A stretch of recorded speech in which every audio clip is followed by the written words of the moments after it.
सरकारनं एक देश एक कर प्रणाली लागू केल्यानंतर आता एक देश एक निवडणुकीसाठी पावलं उचलली।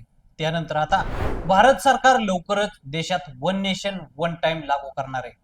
वन नेशन वन टाइम संकल्पना नक्की आहे तरी काय, याबद्दल सविस्तर जाणून घेऊयात आजच्या विषय सोपाच्या माध्यमातून।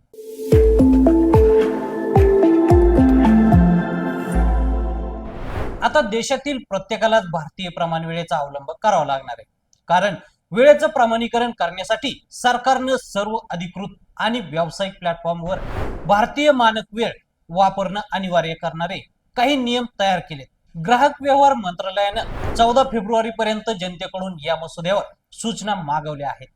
हे नियम सर्व क्षेत्रातील वक्तशीरपणा प्रमाणित करतील, यामुळं वक्तशीरपणाबाबत एकरूपता येण्यास मदत होईल असा उद्देश आहे। वक्तशीरपणाबाबत एक समानता आणण्यासाठी सरकार कायदेशीर मेट्रोलॉजी नियम 2024 आणत आहे।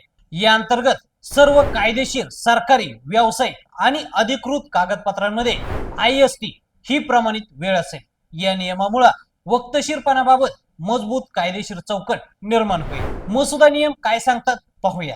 नवीन नियमांच्या मसुद्यात स्पष्टपणे लिहिलंय की भारतीय प्रमाण वेळ म्हणजेच IST ही व्यापार, वाहतूक, सरकारी कामं, कायदेशीर करार आणि आर्थिक व्यवहार या सर्व क्षेत्रातील प्रमाण वेळ असेल। याचा अर्थ सर्व ठिकाणी IST व्यतिरिक्त इतर वेळ वापरता येणार नाही।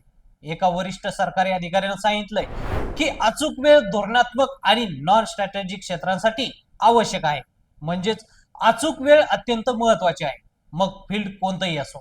यामुळं प्रत्येक काम वेळेवर आणि योग्य पद्धतीने होईल। कायदेशीर, प्रशासकीय, व्यावसायिक आणि अधिकृत कागदपत्रांसाठी वेळ संदर्भ म्हणून IST अनिवार्य करण्यात आले। याचा अर्थ वेळ संदर्भासाठी फक्त IST वापरलं जाईल। प्रस्तावित नियमांचं उल्लंघन केल्यास दंड आकारला जाईल। मसुद्यानुसार वाणिज्य, वाहतूक, सार्वजनिक प्रशासन, कायदेशीर करार, आर्थिक ऑपरेशन्स यासह सर्व क्षेत्रांमध्ये IST अनिवार्य असेल।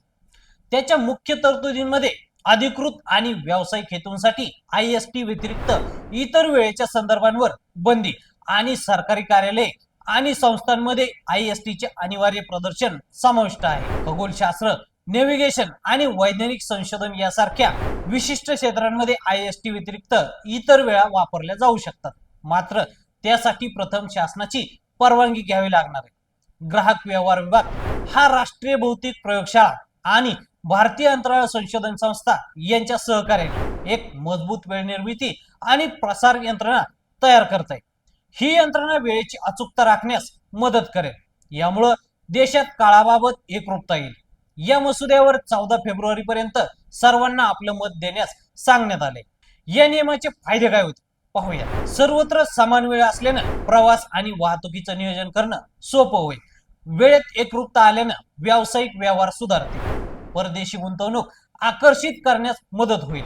वेगवेगळ्या भागात वेगवेगळ्या वेळेमुळे प्रशासकीय गुंतागुंत कमी होणार आहे। सायबर सुरक्षा आणि विश्वासार्हता सुनिश्चित करण्यासाठी टाइम सिंक्रोनायझेशन सिस्टीमची तरतूद देखील मसुद्यात आहे। देशातील वेगवेगळ्या टाइम झोनचे अनेक तोटे शास्त्रज्ञ सांगत आहेत। त्यांच्या मते जर दोन भिन्न टाइम झोन असतील तर मोठे रेल्वे आणि विमान अपघात देखील होऊ शकतात, गोंधळाचं वातावरण निर्माण होऊ शकतं।